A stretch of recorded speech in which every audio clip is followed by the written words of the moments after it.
I was glad that these men were aware that we were three. They didn't know who we were, but they knew that we were successful. So congratulations on the show. This is something definitely that your fans have not seen you guys in. So Tamar, I will start with you. Uh-oh. You have gone through 2 difficult public splits, right? And you've obviously healed out loud. Sure. What made you realize that you were ready to step into the dating world on such a grand scale as a dating show? Because I'm ready for my person.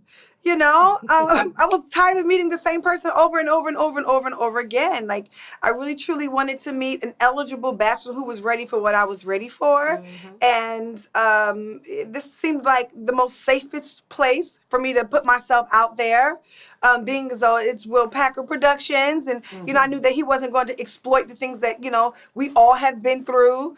And that they were really going to take care of us in the sense of where we are mentally and what we needed to fulfill spiritually. Now, we as Tamartians know you as being the bold and spicy one out of the bunch, but a lot of women are different in relationships. Yeah. So what would people be surprised to know about Tamar the wife or Tamar the girlfriend?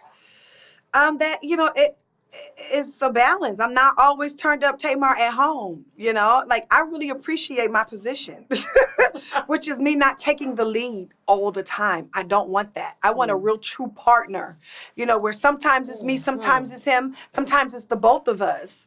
And I'm not loud and boisterous. I like to have a good time with my girlfriends. And I like to have a good time in general.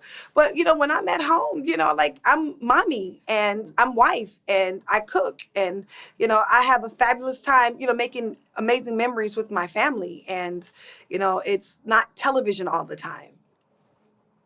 Now, for you, Nivea, you've been with a few icons, obviously. You know, not a few icons. Your exes. You know, you're an icon yourself. But were you nervous about your potential suitors, how they would react once you revealed who you were and whether they would be intimidated by your exes? Right. Well, I was glad that these men were aware that we were three. They didn't know who we were, but they knew that we were successful. And I think in the regular world, for me, it's always intimidating for men, even if it's not right away. It becomes eventual. It's like, dang, she really don't need me in certain ways. Mm-hmm. But also, I'm glad because they should have realized I needed them in other ways. There's many ways to show up in someone's life, not just necessarily materially or financially. So, yeah, I'm glad that I feel like this is kind of like a window into seeing who I am in general, because a lot of people have only made speculations about the person they think that I am. And I'm glad I've gotten to show a little bit of myself. Right. The word. Now, fans know you as, you know, the cool, outgoing personality that you are. And watching the show, at some point, I was nervous because I was scared that guys would try to put you in, like, the homie category. Right. Have you found that to be your experience with dating in the past? Right. Well, ironically, it's always, it worked differently on the show. It's funny you even pointed that out. In regular life, because this was real life, I hate that I keep saying it, but outside of this show, the friend thing has always worked for me. It eventually turns into a relationship, sometimes very quickly. I tend to get into relationships very fast. However, on the show, it was me coming into my whole I like everybody type thing and it being just platonic. I actually enjoyed that very much. And that's not what I was here for, though. So I had to constantly, thanks to my sis here, keep putting that in check. But I was glad to see that. I know that I'm a guy's girl, so I don't take that negatively. It just helped me see, like, you just in the friend zone. It's nothing more to it than that. Yeah. Now, Evelyn, for you, I laughed a lot during your interview process of the men where you would disclose that you have a 29-year-old daughter. And I love how close you guys' relationship are. And she's, from the shows that I've watched that you were on, she's rarely held her tongue when it came to your preferences in men. So what was her reaction to your participation in the show? Well, she didn't want me to do it, actually. You know, she didn't know what this was going to be. You know, I retired from, you know, reality TV, and she was proud of me for doing that. So she didn't know what I was stepping into. She didn't know what this looked like. And for her, she was like, listen, you already left. I'm afraid that this is going to cause chaos. You have Leo. So she was very opinionated. I told them, Shanice and I had one of the biggest fights we've ever had in our relationship because of this show, because she didn't want me to do it. But in hindsight now, she's like, okay, I get it. I was wrong. You were right. But Shanice has been spot on. She's very spiritual. She has been very spot on with my past relationships.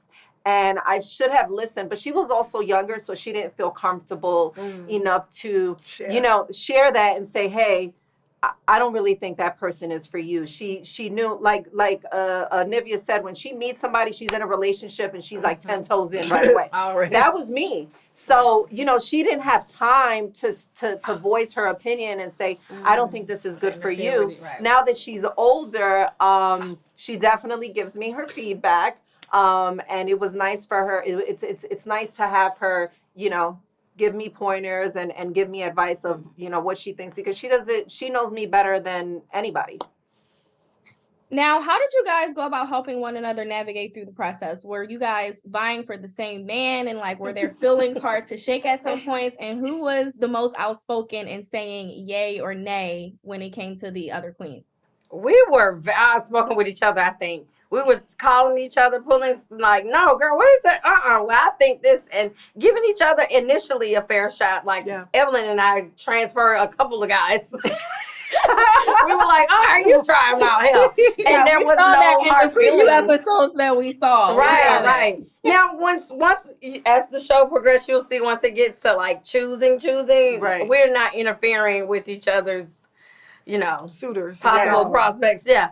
But it was cool. It was a mutual. We talked about it, everything, every date, every guy, and our different experiences with them, with each other. So yeah, we were real with each other through this whole process. So she may vibe somebody, and Tamar and I would be like, girl, no, that is not the one for you. And vice versa. No, Tamar would be like, he gotta go. He gotta go. I don't know what y'all see. I would be like, well, he's really sweet and whatever. And Nivea would be like, yeah, I don't know. So we would have these little powwows. We group text, I don't know about this. Right, one. So group chat. we really had these conversations in front of the camera and off the camera, really trying to navigate all these guys, because it's a lot of different personalities. Right. You don't know who's being themselves. We don't know what happened on her date that maybe can give me insight and me be like, oh no, he's done. So I think that was cool, that we have that sisterhood, and that we kind of, we dated these guys together, but we also eliminated them together. Well, it was a pleasure speaking with all three of you. Hopefully you found your king, and if not on this show, then he's on the way. So congratulations on the show. It's definitely an interesting concept for the both of you. So I will start with you, Holly. Some people are really confused, as far as what I've seen on social media, about why you guys are helming the show. We know you guys from OWN and Hallmark and from your charitable affiliation. So this seems a little bit far-fetched for some. So why was this project something that you wanted to bring to the forefront? Well, first of all, we love this genre. We watch these shows all the time. We really do. It's one of our bonding experiences. We just love them. And so what we love especially about Queen's Court is that it's, not just 20 somethings on a beach somewhere. These are women who have been through some things in their life and are so vulnerable and coming out and saying, you know what, this is what I'm looking for right now. And they're women of a certain age too. They're not, 20, not even 30, they're in their 40s. So there's that. And there's also the fact that, we love the idea of helping people find love. And we authentically feel like they're all in this for that reason. I knew Tamar and Evelyn, and I know their journey and their story, and we're friends. I did not know Nivea before this experience, and I love her to death. I think she's going to be America's sweetheart, and she's just so delightful. But in the end, it really, we love the idea of being able to impart our wisdom with people who genuinely are looking for something like what we have. And I think that when we were offered the job, it was weird. Both of us looked at it. We're both like, yeah, we're in. This is what we want to do. Because outside of the show, we get asked the question all the time. What's the secret? I mean, there's no one secret, but people want to know it or get advice from us from many different ways. And so felt only natural when we got asked to do this. It felt only natural to say yes. We're jumping in with both feet because and we're invested too. Like we really Oh, want them to find love, and then we really became, close with not just the queens but the kings too, and just right. and we found it to be a fascinating social experiment, and we're so glad we did it. Now, you mentioned that you already knew Evelyn and Tamar, and that obviously you fell in love with Nivea while participating in the show. But what specifically went into the selection process for the 3 queens that are featured? We had nothing to do with selecting the queens, but I feel like they did a great job.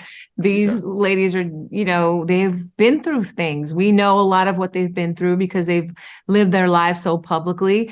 And then the other catch is that, these are them finding love. They have to find a man who's comfortable with a woman who's done some stuff and comfortable with a woman who is out there and is in the public eye, and, her business isn't out there. Like, so that was great. And for the kings to be able to go to Rodney and say, hey, what's it like dating a high profile woman?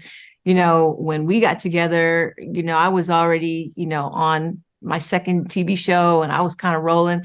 And so there were a lot of similarities. We really related to them. Now, the difference for us was like we got together in the 90s.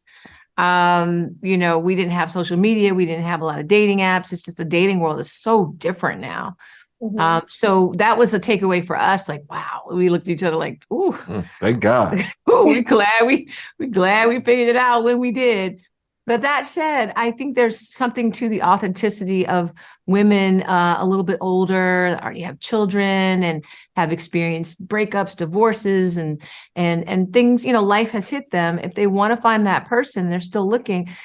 I think there are a lot of people out there that will relate to that journey. Now, for you, Rodney, I often hear women say things like, oh, I wish I knew a man's perspective. And here you are giving them your perspective. So how do you feel as if your advice was received by the 3 queens on the show? I think the advice that I was giving the queens was received very well.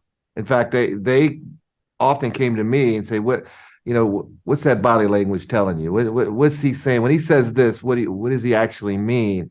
Or how do I get more information? Because we as guys tend to hold things in. We don't really want to reveal things or share too much about ourselves. And so a lot of questions from the queens, all 3 of them were, how do I get him to open up a little bit more about what he really wants? Because that's what the show is all about, is finding love. And they, have a relatively short period of time to truly try to find that with these guys. And so it was a fast pace, but also on the flip side of that, the guys also were asking me, because I've been in a relationship with a high profile woman, and we dated when she was at a high point in her career. She had her own thing going.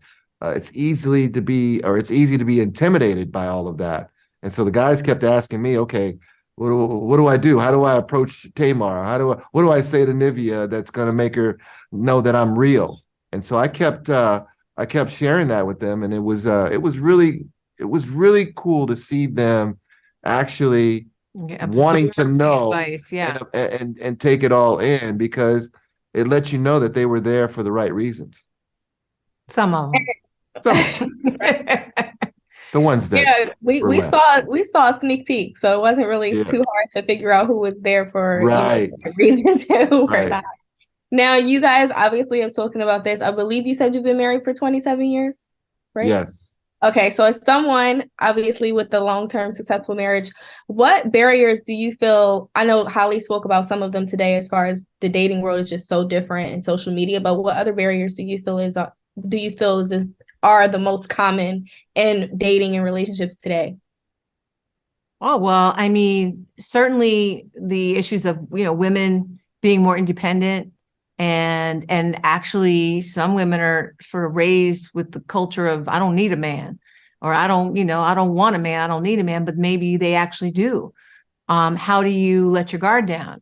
How do you find a man who's going to let you be you and want you to win and is not competing with you? So I thought those were interesting themes, especially on this particular show on Queen's Court, that, sometimes, we come up against things that we're not really sure how to deal with. And we're sometimes, as women, not all, lying to ourselves that we don't want a partner, a life partner, and someone to share it all with. But how do you get there? Right? How do you get there without getting your heart stomped on or whatever? So there were a lot of things that, I mean, I definitely learned and took away from Queen's Court, lots of takeaway. And I think people are going to see themselves in their situations in this show.